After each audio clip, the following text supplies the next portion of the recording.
Hi friends, எல்லாருக்கும் வணக்கம். இன்றைக்கி நம்மளோட வீடியோவில் பார்த்திங்கன்னா நல்லா சூப்பரான ரெசிபி தாங்க பண்ண போகிறோம். ஒரு ஸ்வீட் ரெசிபி தான் பண்ண போகிறோம். செட்டிநாடு ஸ்பெஷல் உக்காரை தான் பண்ண போகிறோம். ரொம்பவே சூப்பராக இருக்கும். சீக்கிரமாக சிம்பிளாக ஒரு 15 நிமிஷத்தில் பண்ணிடலாங்க. வாங்க எப்படி பண்ணுறதுன்னு பார்க்கலாம். ஸ்டவ் ஆன் பண்ணிவிட்டு ஒரு கடாயை வச்சுக்கலாங்க. இதில் 1 கப் அளவுக்கு பாசிப்பருப்பு எடுத்துக்கலாம். நமக்கு எந்த அளவுக்கு இந்த ஸ்வீட் தேவைப்படுதோ அந்த அளவுக்கு நம்ம பருப்பு எடுத்துக்கலாம். சின்ன கப்பில் 1 கப் அளவுக்கு நான் எடுத்துருக்கேன். எடுத்துகிட்டு நல்லா வறுத்துக்கலாம். நல்லா ஒரே மாதிரி நல்லா வறுபட்டு வரணும். அடுப்பை மீடியம் ஃப்ளேமில் வச்சுட்டு ஒரே மாதிரி வறுத்து எடுத்துக்கலாம். நல்லா கலர் மாதிரி வரணும். பார்த்திங்கன்னா நம்ம பருப்பு சேர்த்ததுக்கும் இப்போக்கும் பாருங்கள், நல்லா பருப்பு நல்லா வறுபட்டு நல்லா வாசனையோடு இருக்குது. இதை ஒரு குக்கருக்கு மாற்றிக்கலாங்க. இந்த அளவுக்கு பருப்பு நல்லா வறுபட்டதுக்கப்புறம் ஒரு குக்கருக்கு மாற்றிக்கலாம். கொஞ்சமாக தண்ணி விட்டு நல்லா 2 டைம் நல்லா கழுவிக்கலாங்க. கழுவிட்டு நல்ல தண்ணி விட்டு பருப்பை வேக வச்சு எடுத்துக்கலாம். நல்லா 3லேருந்து 4 விசில் விட்டு நல்லா பருப்பு நல்லா குழைய வெந்து வரணும். தண்ணி பார்த்திங்கன்னா 3 கப் அளவுக்கு நான் தண்ணி விடுறேன். 1 கப் பருப்புக்கு 3 கப் அளவுக்கு தண்ணி விட்டு நல்லா வேக வச்சுக்கலாம். நல்லா சாஃப்டாக வெந்து வரணும். நல்லா மீடியம் ஃப்ளேமில் வச்சுட்டு பருப்பையும் வேக வச்சு எடுத்துக்கலாம். அது ஒரு பக்கம் வேகட்டும். இப்போது ஒரு பாத்திரம் வச்சுக்கலாங்க ஸ்டவ்வில். இதில் 2.5 கப் அளவுக்கு நம்ம வெல்லம் எடுத்துக்கலாம். பருப்பு எடுத்த கப்லேயே 2.5 கப் அளவுக்கு வெல்லம் எடுத்துக்கலாம். நல்லா இனிப்பு சாப்பிட்றவங்களுக்கு நல்லா கரெக்டாக இருக்கும். மீடியமாக இனிப்பு வேணும்னா நீங்கள் 2 கப் அளவுக்கு நீங்கள் வெல்லம் சேர்த்துக்கலாம், நல்லாயிருக்கும். வெல்லம் நல்லா கரைஞ்சி வரட்டும். பாருங்கள், இந்த அளவுக்கு கரைஞ்ச போதும், பாகுப்பதம் எதுவும் தேவையில்லை. இது ஒரு பக்கமாக இருக்கட்டும். இப்போ ஸ்டவ்வில் ஒரு கடாயை வச்சுக்கலாங்க. இதில் 2 ஸ்பூன் அளவுக்கு நெய் விட்டுக்கலாம். நெய் நல்லா சூடானதுக்கப்புறம் பருப்பு அளந்த கப்லேயே 1/2 கப் அளவுக்கு ரவை எடுத்துக்கலாங்க. வெள்ளை ரவை தான் எடுத்திருக்கேன். வறுக்காத ரவை, வறுத்த ரவை எதாக இருந்தாலும் பரவாயில்ல. திரும்ப நெய்யில் இந்த மாதிரி ஒரு டைம் நல்லா வறுத்துக்கலாம். கலர் மாறாமல் பாருங்கள், இந்த அளவுக்கு வறுத்துக்கலாம். நல்லா ஓரளவுக்கு வாசம் வந்தாலே போதும். பாருங்கள், இந்த அளவுக்கு வறுத்தா போதும். இப்போ இதோட ஒரு கைப்பிடி அளவுக்கு திருகின தேங்காய் சேர்த்துக்கலாம். நல்லா இந்த ஸ்வீட்டுக்கு பார்த்திங்கன்னா இன்னும் நல்லா டேஸ்ட்டு கொடுக்கும். தேங்காய் சேர்க்கும் போது ரொம்ப நல்லாயிருக்கும்.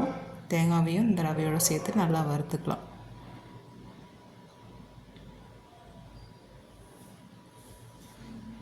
பாருங்கள், இந்த அளவுக்கு வறுபட்டால் போதும். கலர்லாம் ரொம்ப மாறணும்னு தேவையில்லை. அது ஒரு பக்கமாக இருக்கட்டும். பருப்பும் பார்த்திங்கன்னா நல்லா வெந்து வந்துருச்சு பாருங்கள். இப்போ ஒரு கரண்டியை வச்சுட்டு நல்லா கலந்து விட்டோம்னாலே நல்லா பருப்பு நல்லா மசிஞ்சு வந்துடும். பருப்பு பாருங்கள், இந்த அளவுக்கு வெந்து வரணும். தண்ணியெல்லாம் எதுவுமே வடிக்க வேண்டாம். அப்படி தண்ணியோடையே நல்லா பருப்பு நல்லா இந்த மாதிரி மசிச்சு விட்டுக்கலாம் கரண்டியில். இந்த அளவுக்கு நல்லா மசிச்சு விட்டதுக்கப்புறம் நம்ம வறுத்து வச்சுருக்க ரவை தேங்காவை சேர்த்துக்கலாம். சேர்த்துட்டு நல்லா கலந்து விட்டுக்கலாங்க. அடுப்பை இப்போது சிம்மில் வச்சுட்டு நல்லா மிக்ஸ் பண்ணி விட்டுக்கலாம். இந்த பருப்பில் இருக்க தண்ணியிலேயே ரவை நல்லா சாஃப்டாக வெந்து வரணும். அதனால தான் நம்ம அடுப்பை சிம்மில் வச்சுக்கிறோம். நல்லா இந்த மாதிரி கலந்து விட்டுக்கிட்டே இருக்கலாம்.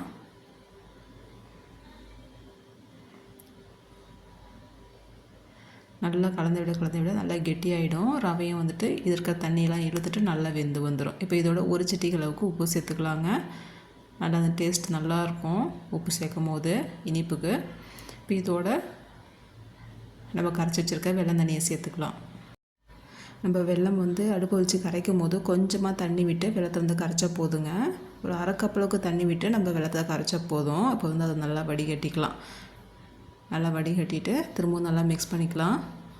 நிறைய நம்ம தண்ணி விட்டு வெல்லத்தை கரைச்சிட்டோம்னா ரொம்ப நேரம் ஆகும் தண்ணியெலாம் இழுத்து வரத்துக்கு. அதனால் கொஞ்சமாக தண்ணி விட்டு வெல்லத்தை கரைச்சி நம்ம பருப்போடு ஆட் பண்ணிக்கணும். நல்லா மிக்ஸ் பண்ணிக்கலாம். நல்லா கலந்து விட நல்லா இலக்கம் கொடுத்து வரும். திரும்பவும் நல்லா குக்காக நல்லா கெட்டியாகி வந்துடும்.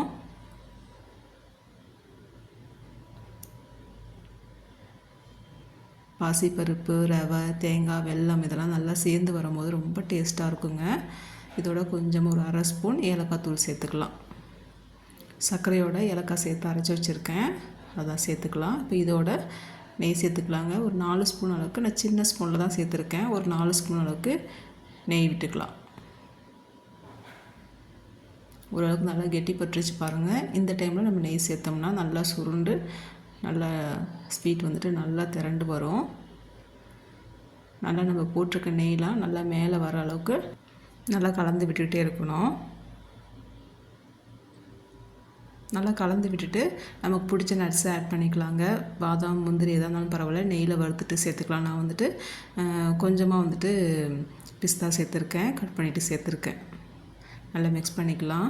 ஸ்வீட்டு பார்த்திங்கன்னா செட்டிநாடு உட்காரே ரெடி ஆகிடுச்சு பாருங்கள். நல்லா கரண்டியில் இந்த மாதிரி ஒட்டாமல் வரணும். அந்த அளவுக்கு வந்துட்டு நம்ம கெட்டியாக வர வரலையும் இந்த அளவுக்கு நம்ம வந்துட்டு ஸ்வீட்டை வந்துட்டு நல்லா சிம்லேயே வச்சுட்டு நல்லா கலந்து விட்டுகிட்டே இருக்கணும். ஸ்வீட்டும் பார்த்திங்கன்னா நல்லா ரெடி ஆகிடுச்சு.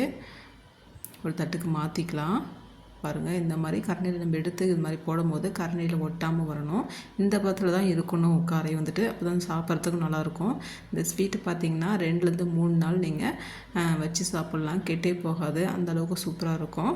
ஸ்கூல் விட்டு வர பசங்களுக்கு இந்த மாதிரி செஞ்சு கொடுங்க, ரொம்பவே விரும்பி சாப்பிடுவாங்க, ஹெல்த்தியாகவும் இருக்கும். ஓகே ஃப்ரெண்ட்ஸ், இந்த வீடியோ பிடிச்சிருந்தா லைக் பண்ணி ஷேர் பண்ணுங்கள். நம்மளுடைய வீடியோ புதுசாக பார்க்குறீங்கன்னா கண்டிப்பாக சப்ஸ்கிரைப் பண்ணுங்கள் ஃப்ரெண்ட்ஸ். தேங்க்யூ.